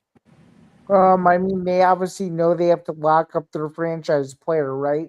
He's the reason why they put butts in seats. He's the reason why I've started to go to Blackhawks games a little bit more often. I have a very close friend who tries to go to as many Blackhawks games as he can per season, and one of the reasons why he does so is because he believes in Connor Bedard as the future of the franchise. So I think the Blackhawks know that they can get him healthy. Is it a financial risk if it doesn't work out? Yes, but what they are aware of, though, is they're trying to go for the jugular, because even if for whatever reason they get an aging Patrick Kane, that's not going to do anything. They know Yeah. that the star of this team moving forward for the next 5, 10, maybe even 15 years, given how young he is Connor Bedard. So knowing that they have a long-term commitment to him and knowing that they have time to fix his nagging injuries is, I think, more of a positive than a negative. Do things have to turn? Has management made some critical mistakes? Have they made some trades that have not made sense? 100%. But at the very least, they know that number 98 is a key piece, and locking him up all but ensures that he's the present and he's the future in Chicago. And within the next 2 to 3 years, if he can stay healthy, I'm excited to see what this team can do. It's going to be a slow build, just like it was 15 to 17 years ago. You know, going into 2009, nobody knew how good the Blackhawks were going to be. It's going to be that emerging franchise that you least expect, to where in the next couple of years, if they shock the Western Conference, it's going to be because of him and him alone, in my opinion. So, David, Anaheim and Philly have had a lot of history over the past few years with trades. We're kind of in a bit of a gutter war when it came down to the offer sheet drama with Leo Carlsson from Danny Beret giving out the $18 million AAV for him. And I think, though, David, that really, I think, has helped the NHL redefine and set the bar for player salary. I was maybe a little surprised, though, that Bedard got that much money, though, for $15 million, not something more, though. But I mean, that's going to reset the marketplace, maybe for McDavid, maybe for Celebrini in about 3 to 5 years. But David, I'm obviously you lock up the young player, though. I've seen this so many times with the Padres when they locked up Fernando Tatis Jr. with that 14-year contract before all the injury problems and off the field stuff happened. David, your thoughts, though, about Chicago taking the roll of the dice here to give Bedard again $15 million AAV, despite him getting hurt about a week or two ago? Well, here's how I look at it this way. He's 21 years old. Like, he's not, like you said, he's literally just like a second or third year in the league. And the thing is, what he probably said is, look, I'll take this, and we have $14 million in cap space, and then we're going to be up to $50 million next year. Go get guys that can help us score goals. You got some younger guys in Nazar and some other ones. That's what he probably said. Like, it's almost like what McDavid said to Edmonton. Go get some guys that we could build this team. And the thing is that, like, I'm going through the the stuff with the Blackhawks in the future. Like, next year, 3 first-round picks. In 3 first rounds next year. The first 3 rounds, they got 7 picks, 3 in the first round. Yeah, so they're building it that way. You get some free agents, and then that's the thing. When he's done, he's 26. He's going to get $20 million per. Like I said, they were talking about, like, Connor McDavid. I saw one person said they think he'll get like between 20 and 25 easily in his next contract. So with Bedard, this is a fine deal for him. Fine for Chicago. Build around him. He's going to miss the first 2 months of the year. So you're talking October, November, and then he'll be back by the time Thanksgiving, Christmas rolls around. And Chicago's doing it the right way. It's a good deal for both, and then it's got to build on it. It just comes down to, like we always talk about, drafting, signing guys, free agency, stuff like that. And also it's good because they also don't have to deal with any sort of offer sheet from any teams. They were like, we're getting this done. That might be the new thing now you might see in the league because of what happened with Anaheim and Carlson. Teams like, we'll just go, we got to get this guy locked up right now and sign him for 5 years or whatever. So we're not going to deal with offer sheets. So yeah, David, that was quite a few days there with the news of the offer sheet that Danny Beret threw the way of Carlson. He signed it and then gave Pat Verbeek like 7 days. So it's either you match the offer sheet or you get four picks from Philadelphia. Yeah, and now you got to juggle things around with. Do you trade Chris Kreider? I was hearing that one because now Gautier's already said, I'm not taking $1 less. So if you want to sign both of them, you're going to have to dump some of those guys that you have who have got big payrolls, one of them being Kreider. So we'll Yeah, see what I happens. I heard Kreider, I heard Vetrano, I heard Killorn, and maybe late round draft picks, maybe. And I think that's a good starting point. We'll see. Nick D, though, how about your thoughts from an organizational standpoint about franchise superstar gets locked up though, but does come with a bit of injury history? What type of injury history does he have? Bad shoulder. You see, that's not as bad as like a history of lower body injuries. I don't know a ton about hockey and how injury, like I can tell you how bad like lower body injuries are for basketball players, and it's usually pretty debilitating. I don't know how bad that would be for a hockey player having a history of shoulder injuries. Shoulder injuries tend to be like persistent, though. They're like normally it's the joint from how often you're getting hit. Either you're hitting somebody into the boards or vice versa. He's had 3 major injuries. He's had a broken jaw. He had his other shoulder was hurt last year, missed 12 games, and then he got hurt just now, practice out for 4 months. I still think, I mean, the biggest issue with the Blackhawks is that they haven't been a good team in a long time. They haven't made the playoffs in 6 years, and they haven't had a winning record in like 10 years. I think that they're in a little bit of a desperate position, it seems like. But you kind of got to go all in on your star player. That's kind of just how I see it. Like when you're in that position, you kind of just have to. You can't be like, well, what about injuries? Sometimes you really just have to, because, I mean, what are your alternatives?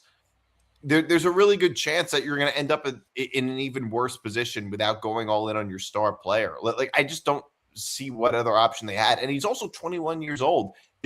So 5 years. What was it? 5 years? 5 years, 15 million. Yeah. 50 million a year.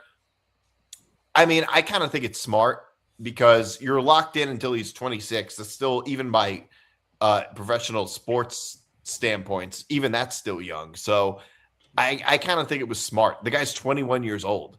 So I kind of think they had to do it. Yeah, I mean, it's one thing, like you mentioned, Nick. It's one thing, like, it's probably still going to take a lot of them for time to kind of gel still as a younger team and try to get themselves back to the playoff race. But if you're not going to be a good team, at least be entertaining, right? You know, there's nothing worse than having a team that you support that not only is terrible, but they're just completely borderline unwatchable. And I think for the Blackhawks state of things, it's like, well, if we're not going to be great in a really good Western Conference, at least we have this so-and-so star player that is locked up that we can look forward to in the next couple of years of hopefully giving us hope for what could be becoming a potential of a team that could try to win something. And you're hopeful, by the way, real quick, Connor. I think you're also hopeful if you're Zan in Chicago. You're hoping that Colorado finally stops being so good. Dallas stops being so good. Utah stops being so good, because, I mean, you've been buried in this, what I love to call the black and blue division of the Western Conference, because it's been Dallas, Minnesota, Winnipeg as the top 3 teams the last several years, or Minnesota being up there, as 3, 4, 5 teams deep out of the 8 teams in the division. Connor, go ahead and give your thoughts here about this contract again. And like I said, though, I saw this, though, when the Padres did the same exact thing for Fernando Tatis. They gave him a 14-year contract before he had shoulder problems, PED suspensions, and motorcycle accidents. Your thoughts? So I guess my question would be, is this like a Joe Burrow situation? For those who have like obviously watched this guy's career, is this like a Joe Burrow situation where he's super talented but a glass cannon, or is he actually like a durable player that has just been hit with the unfortunate injury bug? Like, it could be a case for both. Yeah, it's for both, but I would say probably I'd lean more towards 2. Okay, I think he's just been he obviously had the jaw injury. I think that's very like that's kind of a fluky thing to happen. Fluky thing. Yep. I think it, we'll obviously kind of have to see in terms of more of his play if there's obviously more. Hopefully it doesn't happen, but at least for right now, I'd say number 2. Okay, because I mean, like, the whole thing is like, if you're in a situation like Nick just described, where it's like go for broke, you don't have much good prospects, like you have a good shot in front of you, but it's a long shot nonetheless. As long as you're not a glass cannon, putting that money into a contract like that is the same as putting your faith in, okay, we can rehabilitate this guy, we can get him back to top health. So again, folks, Connor Bedard back to Chicago, locked up with a $50 million AAV 5-year deal to stay with Chicago, but again, out for a few months due to the injury. saying hello real quick to Martha's Vineyard writing in as well. So thanks for being here. With that, guys, the NFL is in the limelight, though. But though, guys, for a restart of the ongoing turf war, literally and figuratively, in wake of the recently held FIFA World Cup across NFL stadiums. But now a new labor storm is gaining strength, though, guys, as NFL training camps do open up in about a week's time here, roughly. But now with the hashtag worth the cost, many NFL players are, in fact, once again calling on billionaire NFL owners to once again pay for natural grass surfaces in wake of the World Cup being held at various NFL stadiums across the entire country, including recently Niners wide receiver George Kittle also did that earlier today on social media as well. You know, Nick, this has been, I think, though, a very much quiet war going across the board here with, I think this happened a few years ago because I think that the data began to show, though, that there's been a lot of issues with, ACL injuries, ankle injuries playing on these turf surfaces. I mean, I get it, though, in regards to the fact that there's been problems, though, like, the Jets and Giants, for example, the Chargers and Raiders, having, sharing their stadium over the course of the NFL season, and that certain marketplaces like back east really probably can't do grass because of the weather conditions, with the snow and the rainfall. Nick D, your thoughts about the players now at this rate going back and going down the pipeline to restart this entire turf war now with the NFL owners after the World Cup has come and gone? Yeah, I mean, it's interesting because how true is it? Because I've heard that like turf is more likely to cause injuries. I don't know how true that is. I don't know, because like I just haven't really like studied it or anything really, so I don't really know. But if it is true, which they should be able to figure it out, I mean, players should not be playing on turf if it makes injuries more, if it makes them more prone to injury. I can say that the most amount of injuries I've gotten in high school and college were on turf, but I think there's no two turfs are there. I should say no two turfs are the same, but not all turfs are created equally. MetLife is notoriously shitty for traction. Yes. And it causes a lot of overextension tears, issues with hypermobility. Sorry, my cat's going insane. I was going to say, look at what happened to Rodgers' first play of his Jets tenure, sadly. Malik Neighbors. Malik Neighbors cut or trying to get away from the rush. OBJ I think had something too, right? Who? OBJ. When he was in the Giants, he had That's something right. fluky there too. Yeah. And this has been, like you've mentioned, this is a quiet war. This has been petition after petition every year. And I think most of the time the NFL and a lot of like the wider audience just chuckled like, oh no, better luck next time. But I think they do need to change the turf. You cannot be kneecapping players' careers with injury out of laziness or incompetence. So, by the way, guys, I did some quick digging here. Per ESPN, NFL players overwhelmingly prefer natural grass, with some surveys from players showing 92% favor grass, 6% feel indifferent, only 2% of the player pool prefers turf. Now, studies do indicate, by the way, that do indicate a 28% higher rate of non-contact lower injuries and a 69% higher rate of non-contact foot and ankle injuries on turf compared to grass surfaces. Yeah, I mean, it might be kind of hard to explain that, especially with the non-contact injuries. The point is, if it's true that if it's more dangerous, what is the point of playing on turf? Like what is even the advantage of it? I think the only places I think that because I actually think that they even said that I think it's half and half. Like I think 16 stadiums in the league have grass, 16 of them have turf. I know some of them are dome stadiums, as I already said, though. I do think that the Raiders and Cardinals do play on grass because they've built the stadium with a outdoor like giant, like it's like a giant pizza oven, basically. Like you pull the tray in and out of the stadium, basically. David, how about your thoughts? Because I know very well, David. Back in the day, you had Pittsburgh, you had Pittsburgh and Philadelphia, St. Louis, that all played on the carpet, like the actual like very thin carpet of AstroTurf. Back in the day, that the Astrodome and stuff. Now, thankfully, the Chargers and Padres played on grass when they shared Qualcomm Stadium back in the day. But, David, where do you stand on this whole issue, though, with now the NFL players, again, going back to start up this turf war again with the NFL ownership groups? Well, the other thing that you also forgot about when it came to the old stadiums was the infamous cutouts, which, of course, cost some guys their careers. I remember Elliot Brafel and this guy when the Eagles played the Bears at home. Wendell Davis, receiver from LSU, blew both of his knees out trying to catch a ball. It ended his career. I mean, turf should be. It's one of those things. I know why there'll always be the same. The owners are just looking at cheap. It's like it's easier not to maintain the turf and all the other stuff. I'm all for grass.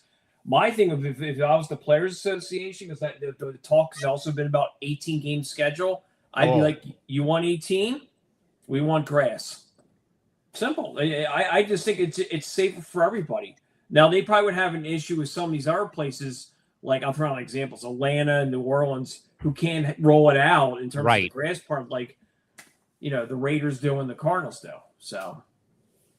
Yeah, I think, Zan, that'll be the problem, I think, is that there won't be, and I said so, there's not a proper way to maintain the grass. Now, I think that Lambeau has it right. I think they have a system underneath the field that allows them to, have it grow underneath. They bring out these special lights. I've actually seen the Padre grounds crew do this after games at Petco Park, that they will put these special, like, plant lights over certain areas, in front of home plate, down the baselines to let the grass grow overnight.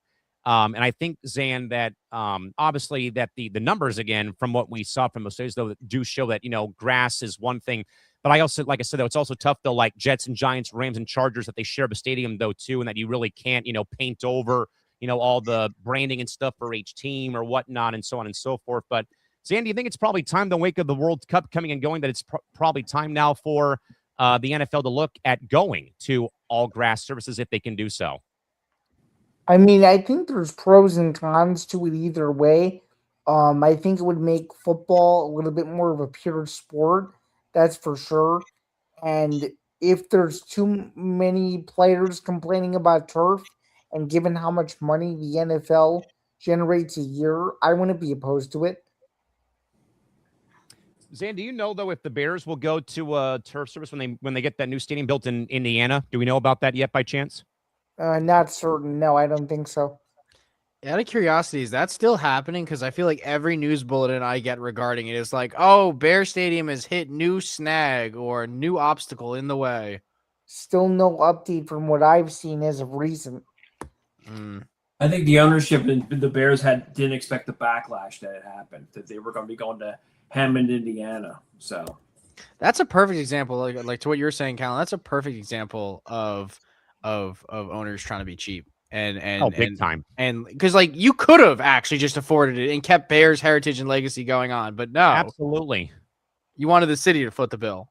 Yeah, a city, mind you, if you've ever driven down, is struggling to do just their fucking potholes. So let me tell you that. Hey, you don't have to tell me. You don't have to tell me anything else, because I know all about potholes in San Diego, and they can't even get those right either here when the sun's out 300 days out of the year, and partially, and that was also. Connor, to your point, though, about why the Chargers left San Diego almost 10 years ago, come next season in 2027, was, and by the way, if you want to know how long the Chargers battled the city of San Diego for a new stadium, from the time I was in first grade, gentlemen, 26 years ago, all the way until they left in 2017. So basically my entire life, it was political volleyball between different mayors every 4 years, the city, the county, and Dean Spanos, after his dad got, very much ill, and Alex was a phenomenal owner when the team was here, very giving to the community and stuff like that. And, the whole thing, though, was, back and forth, back and forth, back and forth. I think 4 or 5 different mayors could not get a deal done with the Chargers whatsoever.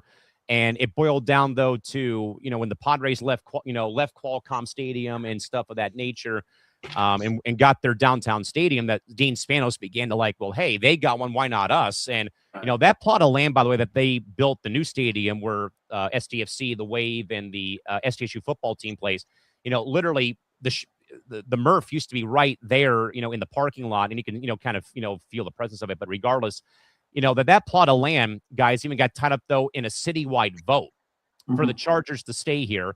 But Spanos, in a way, like, rigged it a little bit in favor of the team, that, we're only going to let the city voters vote on this. So I got to vote on it, for example. But a lot of the Charger fan base guys here lived in the county, like out in the east, down in the South Bay, down up by Camp Pendleton, up to the north. And that it was a way, though, that they wanted to jerry-rig the whole vote, though, guys, where it had to get the 2/3 measure And they wanted, I think, to jack up the hotel taxes, I think, down here, I want to say.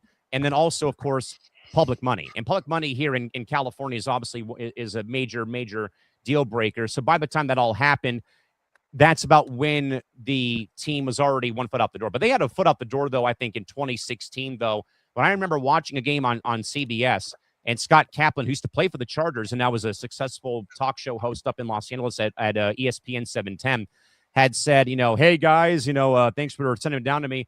I talked to Dean Spanos today, and what I'm hearing is that Dean is now seriously considering Los Angeles. And they cut to him in the owner's box. He's sitting guys like this.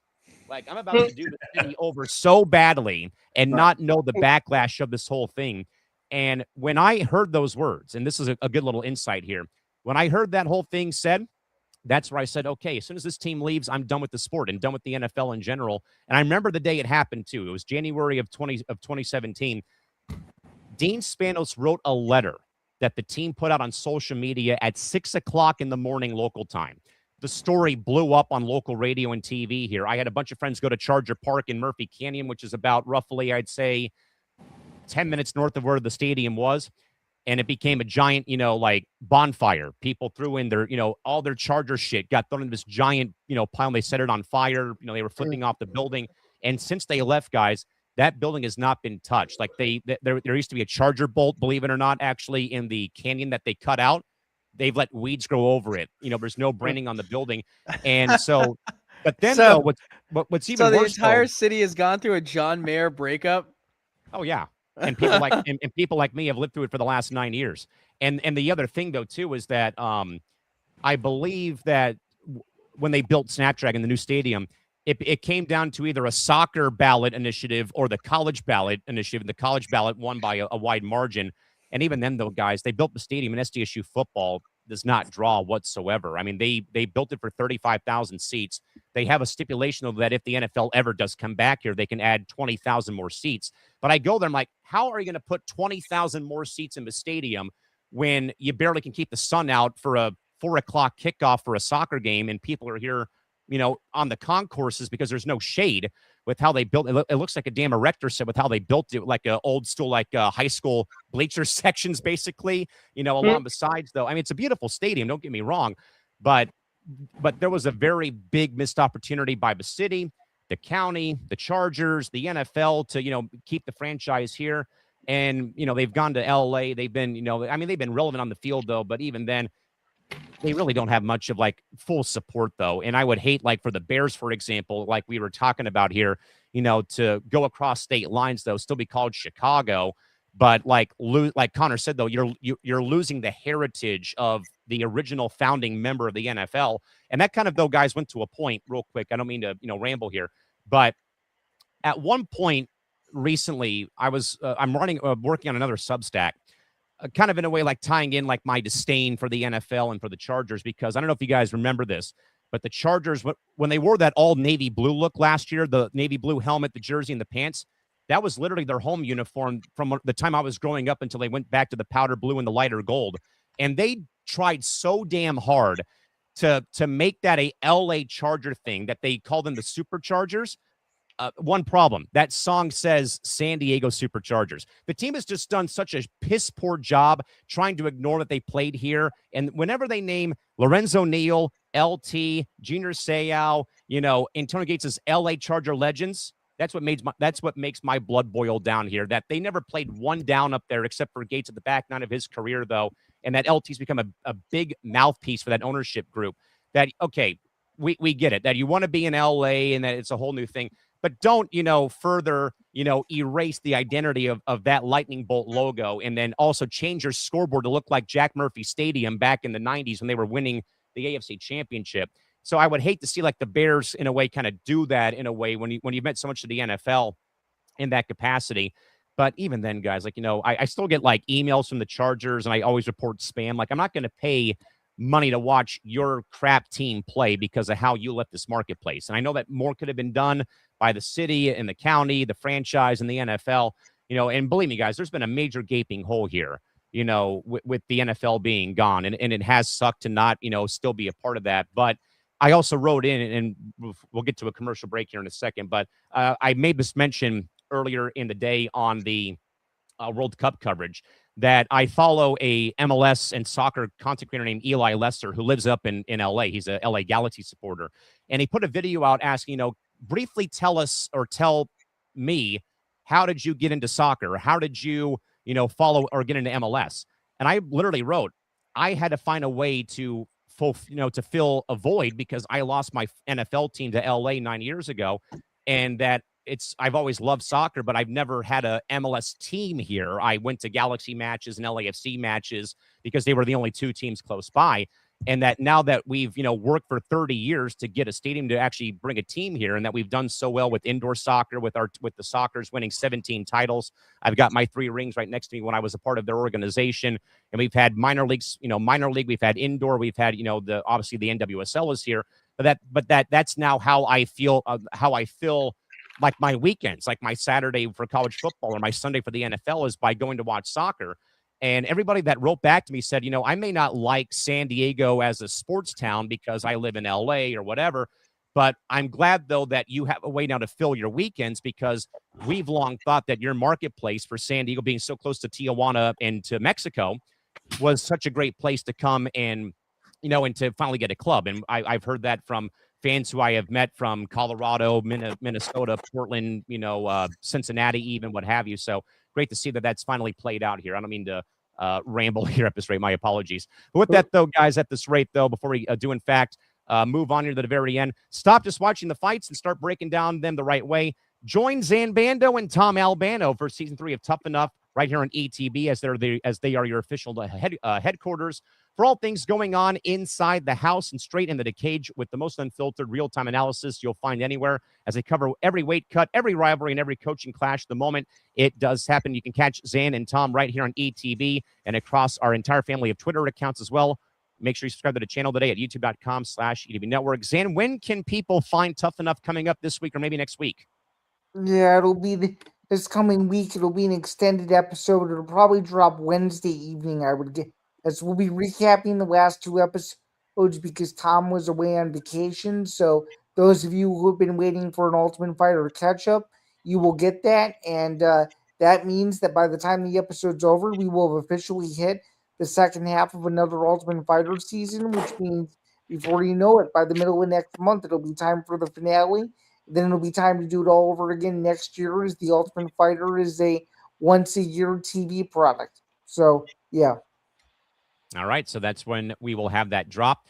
With that, guys, we have some time to fill real quick. So, Nick D, was there maybe anything around the sporting world that we maybe missed that you'd like to bring up at the very end here? Anything that we missed? Brandon Ayuk? I was waiting for us to talk about that. Yeah, maybe Brandon Ayuk. I was also going to say the Mets beat the Phillies 6-1, but yeah. Hey, no need for him to take the blow up today. But Connor, how about you? Or I should go to you, I guess, because you brought it up again. Brandon Ayuk, latest, what do you got for us? What are you thinking?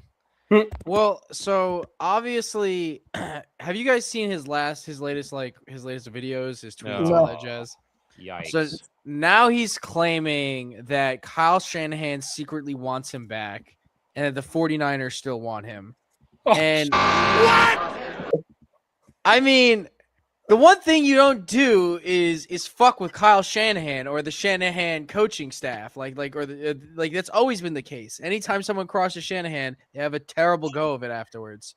So that bridge is definitely burnt. But moreover, and I was talking with my brother about this, I legitimately feel that this has to be some sort of like mental breakdown or mental episode. Absolutely. There's no way that this is like him just being stupid. I mean, Christy obviously. Yeah, I mean, I couldn't agree more. I mean, like mic drop with Christy's comment. I mean, Nick, I think we talked about this whole thing though a couple weeks ago here in the lounge, that we all, I think, agree here. There's got to be something wrong upstairs with Brandon Ayuk right now. And again, we talked about that he had the active arrest warrant for his actions behind the wheel when it came to the, charges of aggressive speeding and showboating, as they were saying, though, when it came to California Penal Code for traffic violations.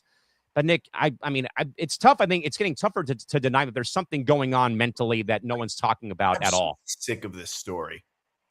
Couldn't agree more. It feels like this never ending, this like never ending cycle feud that just never seems. This whole thing just never comes to an end. There's no solution to it. Like he's constantly throwing shade at the Niners. It's been going on forever. The story is just so old to me. He pops off about Jaden Daniels and his mom. Yeah, like and then he goes on live and says, "Oh, Kyle Shanahan wants me back." Are you what? What makes you say that? And but also here's the other thing, like, and not to add on top of when you said, No, like, you're good. oh, Go ahead. so it's just that, like, even let's say a happy ending happens, right? Commanders are like, all right, you little rapscallion, get on over here. We totally agree with you about Jane Daniels' mom. It's fucking weird. Like, even if they invite him to the team, the moment he signs on any dotted line for any amount of money, the 49ers are going to go after it because they're entitled, due to the contract breach, to any money he receives. So when Jaden Daniels tweeted out, enjoy your retirement, whether it's practically, like functionally, or just, or a giant middle finger or an FU. It's true. His career's cooked because even if he does play, he's going to make no money off of this. And he doesn't really inspire fiscal priority. So I imagine if him playing a year at no money on top of the legal fees, it's gonna be over. Ayuk reminds me of Pat Beverly, where he gives you his opinion for no reason and then acts like people care, always wants attention, but ends up eventually screwing themselves over. Well, you know who that reminds me of a little bit is Le'Veon Bell. Is that not a good comparison? Very good. mean, he ruined his career. He was a great running back, one of the best I've ever seen for a couple of years. But then he sat out, and then he went to the Jets, and he just wasn't the same. It's so crazy he was on the Jets. Yeah, David, what do you think maybe happens here? Like Connor's thought here, like hypothetically, somehow the Commanders get Ayuk. Maybe, in fact, that the Niners file some kind of like injunction or like a tampering violation maybe goes down. David, what do you think maybe comes out of this whole thing if something does come out of it? One thing I wonder about Ayuk is there's nobody. Does he have anybody in his corner? I mean, like family. Yes. There's nobody. There's nobody there going like, this guy needs help. Or somebody. Like it's almost like everyone's staying away from him, which I think is he's toxic. feels wrong. He is incredibly toxic. Like I said, talented guy, had a major injury, but like even if you sign him for the minimum, I don't know what the salary is for the bare minimum for the NFL. Like, who wants to touch the guy? Because you don't know if he'll go off on your team. I mean, any of them. I don't know what's going to happen. So that's the thing, because it's like he's basically just his, just nobody's going to touch him. And to add to it, he's not like, I'm not going to knock Brandon Ayuk here, but he's, let's face it, he's not a legendary wide receiver. Like, you need this guy. He's good. He's upper echelon good, but to be worth a headache on top of all this, no, not a chance. He's not Amon-Ra St. Brown. I don't rank him better than J-Mo Williams. He's not Chase. What? Jamar Chase. Yeah, Jamar Chase, T. Higgins, Justin Jefferson. Nico Collins, like the list could go on. I could literally probably hit 15 wide receivers before I name CeeDee Lamb, George Pickens. Like, we can keep going. He had two really solid years with the Niners before he got hurt last year, or in 24. So I don't know what you do with him. I mean, wasn't his last memorable play? Maybe I'm wrong about this. It was the catch he made deflection off of the Lions. Was it? I think you would say the Lions with Connor here. I honestly, I was gonna let this shit go until after the show, but what the fuck, man? No, listen, like I wasn't even doing it towards you. I'm just thinking like the actual last memorable thing he was actually good at. No, I get it. I too. The last good thing I remember is when the Lions were good. So No, I want you guys to do well. I do. By the way, guys, veteran minimum for the CBA for the upcoming year for a veteran, $1,005,000. Okay. But he's never had 10 touchdowns in a season. It's just, I think you said, man, buyer beware when it comes to Brandon Ayuk. That's all I got. He's really making it. He's really making them beware. Hey, David, there's another receiver. So obviously his initials are BA.